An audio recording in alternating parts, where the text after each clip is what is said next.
And by the time the police show up, the kid is dead, and it's a convenience store owner's son. It's about to turn into a bully romance right now. Oh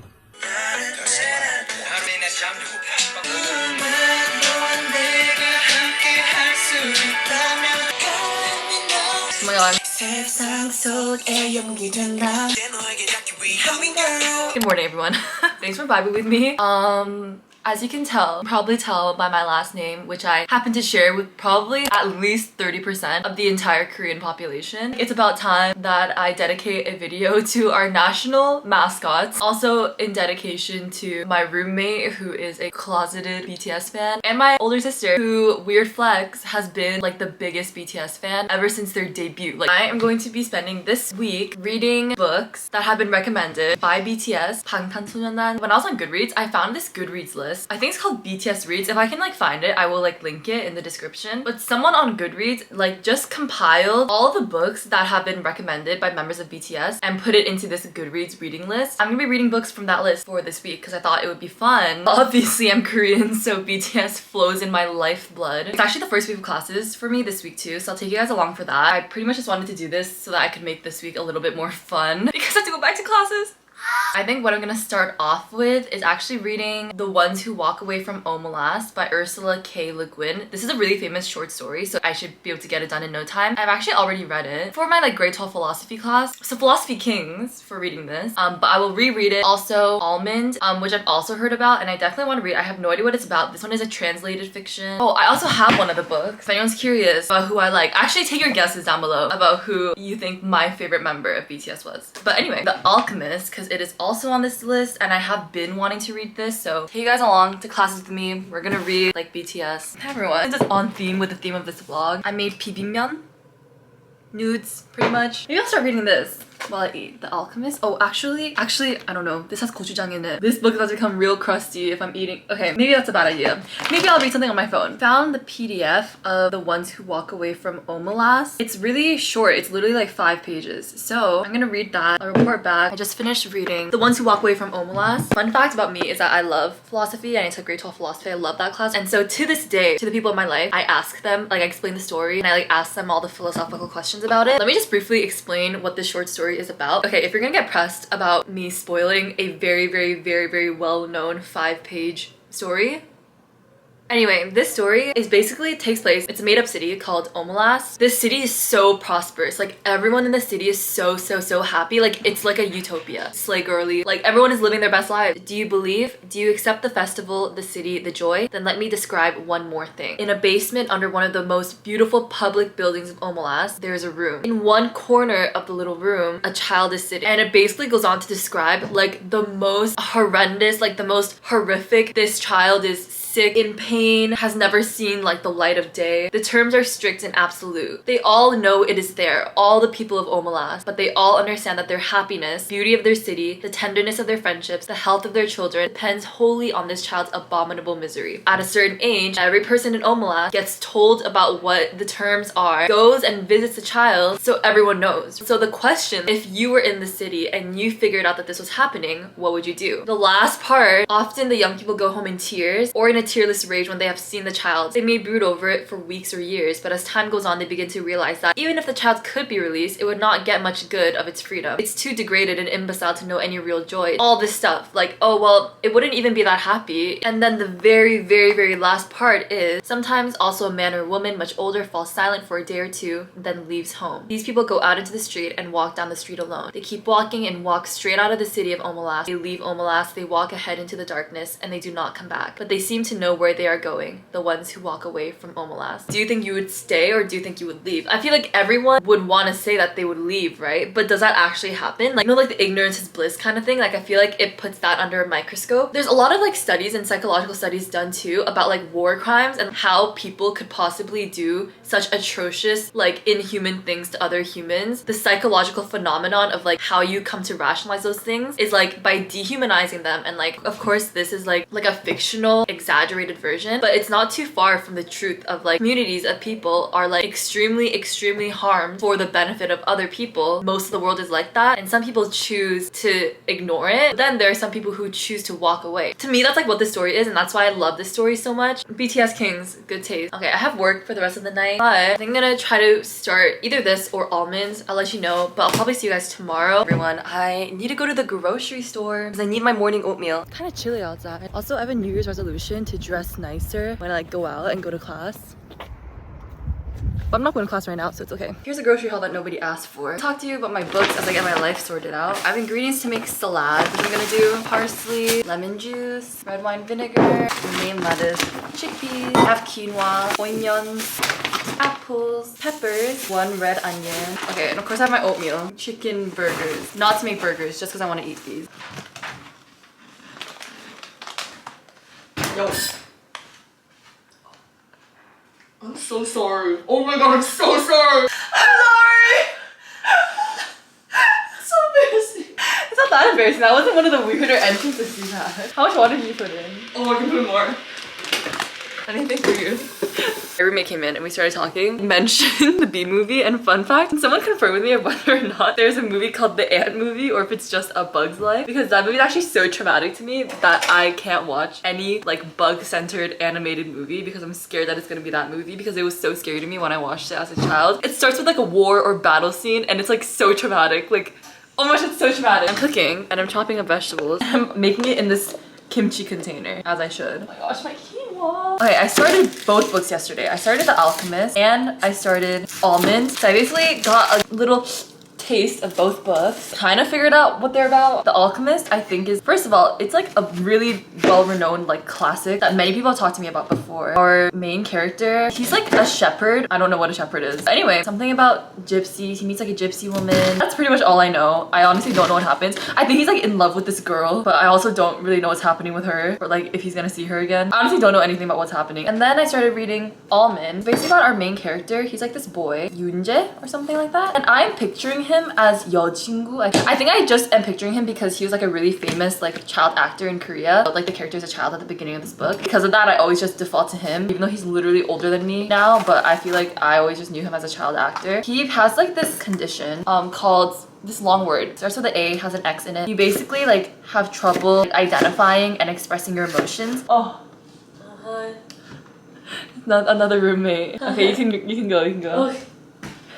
Another roommate makes an appearance. What are you talking about? I was talking about my book. Which book? Okay, I started reading a book called Almond. It's like a Korean book. Oh, this is like the BTS? Yes! I was like, this is my closet roommate. Oh my god! Closeted BTS fan. Let's go!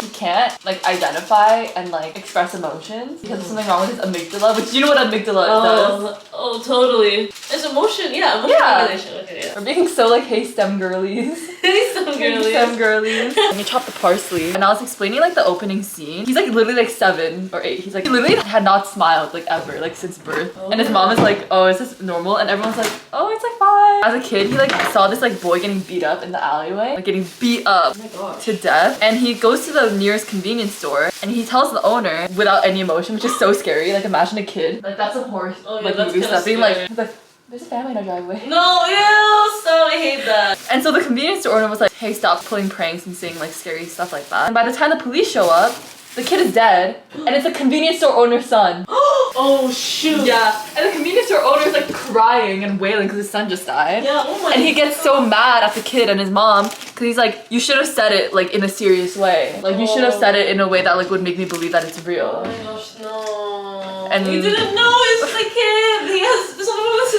amygdala. The book's called Almond because the amygdala is like almond shaped and almond size. Oh. Yeah. That's like just the beginning opening like, oh my gosh, please, there's more. So oh my goodness, why'd you scare me? Oh no. Peep my slippers. Or I think I asked you if you didn't get it. Do you have a thermometer? Look at her slippers. I don't have a thermometer. They're so Shoot, fire, right? I felt like you would be the most likely. Or Probably have some weird Korean, like, look at her slippers. So they're fire. So they're fire. You want? It's a little dry, sorry. Why'd you say that? As you're putting it in my mouth. Okay, so I'm here with my lunch. Here's my salad. Of course, I have my mug of tea. Look at my mug. Look at it. Literally this far. But so far, Almond is intriguing me a little bit more, so I'm thinking I'm gonna read that. Guys, I've been sitting here reading. I'm on chapter 18 now. This book just took the biggest turn and it's traumatizing. Okay, so that's the end of part 2. Okay, I think I understand this. Part 1 was all about like setting the scene, like getting to know our main character. Part 1, we see him like growing up with his mom and grandma. Basically had to like teach him everything about emotions, and he has to like memorize like, oh, in this situation these are the emotions that you feel, so you need to like do this and this. His mom would like write it all down. But then the end of part 1, like the inciting incident, oh my god. I'm about to go to class. I'm trying to dress nicer to go to class. It's my New Year's resolution. These are H&M. The top underneath this top is Urban. Little sheer is from Dressfee. I think that I'm gonna try to finish my book and I'll keep you updated. Connect to the app store. The Wi-Fi's kind of bad. Full lecture hall. People better stop coming to class after this week. And it's you. And it's me. I haven't been in like a lecture hall in a proper class like this in like maybe 3 years. On relationships. Everybody has something to say. Cameo. It's 8:30. I would do work. Did no work. Dancing instead. Good morning, everyone. It's 10 a.m. Gonna make tea. I look really tired. I thought I would talk about Almond because I finished it last night. And this is a really short book. I honestly think you could finish it in one sitting. Part 2 is when his mom and grandma is no longer in the picture. So it's like, oh, how is Yoonjae gonna like fare in life by himself? Yoonjae is now in high school. The rest of the book, the important stuff, like gets set off because this random man comes into like the bookstore that he runs. I will like literally pay for your college education. Like I will pay for everything for you if you like do one favor for me. Can you come talk to my wife, is like on her dying deathbed, and pretend to be my son so that she can like say one last goodbye to my son. Apparently the son had like gone missing, and then when they finally found him, all the guy keeps saying is like, oh, he's like in no state to like go see my wife. He ends up going to the funeral for the mom, and the son is there, and it turns out that the son is like this new kid who arrived at Yoonjae's high school. Oh, he is Dennis the Menace, like literally the spawn of Satan. Oh my gosh, low-key part of me was like, is this about to turn into a bully romance right now? But no, it turns into a bully friendship, although I think that their relationship turns into something more than a friendship. It's like hard to explain. I think you need to read it, and like basically their relationship starts out like literally the worst ever. The worst ever. You have to read it, and then that kind of like sorts itself out, I guess, or I guess there's like an incident or something. The guy's name is Kwon, by the way. They end up striking up like a weird kind of relationship. There's a little bit of a romance, which I was hoping for, especially in this, because I'm like, okay, like is he gonna fall in love with someone? Like is that how, you know, we're gonna like see his character development? He falls in love with someone. What is that gonna feel like, falling in love, if he doesn't feel anything? I thought that was gonna happen with Kwon, but no. And then I also put this, ew, don't look at that. I also put this vanilla bean pumpkin syrup into it. Put an obscene amount of cinnamon in everything that I eat. Can you see? Part 3 is them like developing that relationship. I was definitely more rooting for Yoonjae and Kwon. I thought that there was gonna be something that happened between them. And that's why the story is like, the tagline I feel like is like, oh, this is a story of when a monster meets another monster. And honestly, this book kind of like almost made me cry a little bit. Especially if you read like the acknowledgements or like the author's notes after. Okay, well, first of all, anything that's in Korean, takes place in Korea or has a Korean family, everything will always almost make me cry because it like hits a little bit too close to home. Everything that has to do with family, literally anytime anything came up with that, like I literally wanted to cry. If you read the author's note at the end, how the story came to be and like the thought process behind it, when the author first became a parent, basically the big question of this novel is like, would you be able to give unconditional love no matter how your child turns out? Even if your child is like against all the expectations that you had, completely different from what you imagined. What if they turned out to be like Yoonjae, or what if they turned out to be like Kwon? Would you still be able to give them unconditional love? Because I think that both of them end up being victims in the end. Peanut butter. Yeah, I rated it 4 stars. I honestly love this book. I thought it was so good. Oh my gosh. Oh no, I'm spilling. The pacing was like really good. Like that's why I think you can read it in one sitting. Like I feel like so many, like especially a lot of like young adult fantasy books, I think like they think that being fast paced is like the most marketable thing to do, so that like people just like, there's always something happening, so like you're never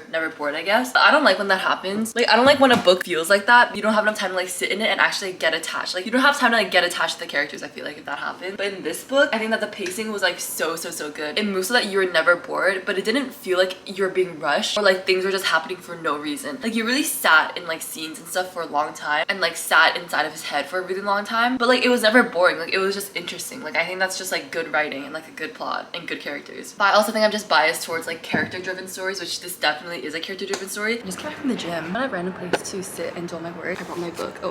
I brought my book. And I think it was Yoongi, again, Suga. He's like such a big fan of this book. And literally look at this. Look at that. It said the author defends BTS against haters.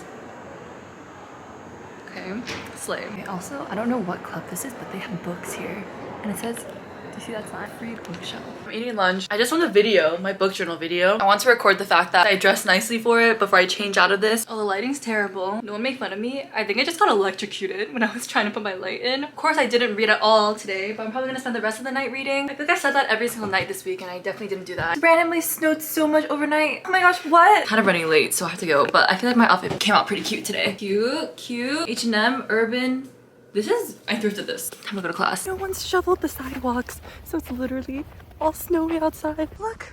It's okay. I have 2 classes today, and then I'm gonna come back home so I can eat lunch. Hopefully finish my book. I would read my book during class. I did bring it, so if I don't like that people ask me questions about it if they see me reading, especially because some of them know I have a YouTube channel. So I'm gonna try to be inconspicuous. Are you okay with being in it? Okay. I found the illegal PDF of it. Okay, just finished class. I also happened to finish the book. Okay, finally back home. My room's a mess. I really need to clean that up. I changed out of my nice clothes so immediately, and I'm meal prepping. During the middle of class, I ended up finding the PDF of The Alchemist, and I started reading it on my laptop, and I ended up finishing that book during class. I was really checked out by the end. Okay, you remember when I said that it gave me like the Little Prince vibes? Clearly like theme-driven book, because like in The Alchemist it talks a lot and like it establishes the idea of like a personal legend, drawing like a lot of comparisons and stuff, and it took a lot of like references from like different like organized religions and stuff. I feel like that's the part that I didn't connect with because I didn't really understand that part. They call him the boy, they never call him by his name. It's like one of those stories, you know? There's like the alchemist, there's like the boy, there's like the Englishman. It's all like in the abstract because it's trying to like send a message about something, and I think the ending was like not as satisfying. I think I understand like the message of the book. I don't know, I think I like the Little Prince better. I think the Little Prince did it better. The adventure was like more fun. So the Little Prince travels around to like different planets in like our solar system and stuff, and like different asteroids. And then in The Alchemist, they're like traveling across like a desert. There's a lot of sand. I don't think that I completely understood what it was getting at. I think I understood some of it, but I definitely don't think I understood like some of it also. I feel like it was just okay, but I know this book is really famous and well-beloved. I thought it was just like okay. Even though Suga from BTS apparently loves it so much. Guys, fun fact is I love soggy cereal. Like I will wait for it to get soggy. Anyway, so those are my conclusions. I feel like the short story and The Alchemist, like I feel like I don't have a proper rating for them. Okay, maybe for The Alchemist I'll give it like a 3. It was like lukewarm. I don't think that it like resonated with me or like connected with me in the same way that like other like abstract books have. I don't know what it is. I just don't think I saw like any of myself in it. Maybe, I don't know. I just think like the writing was like a bit confusing for me too. And then The Ones Who Walk Away from Omelas is a short story. I'm also neutral to it because I think it's also like theme driven, not like plot driven or like character driven. So I think because Almond was pretty character driven, it's not like that much happened in the book, but it was more about the characters. I think I like that one the most, and I love the translated Korean work. I ran out of memory. But anyway, we're back. So I'm gonna conclude the video. First week of classes is done. You guys had a good start to the term. If you're also in school, maybe I'll try to do versions of this video with like other celebrities or other K-pop idols. I feel like I see like books recommended by them all the time. If you guys like this video, then I'll do it. But anyway, all thanks so much for watching. Be sure to subscribe down below if you haven't already, and follow me on my socials. They're all linked in the description. I'll see you all in the next one. Goodbye.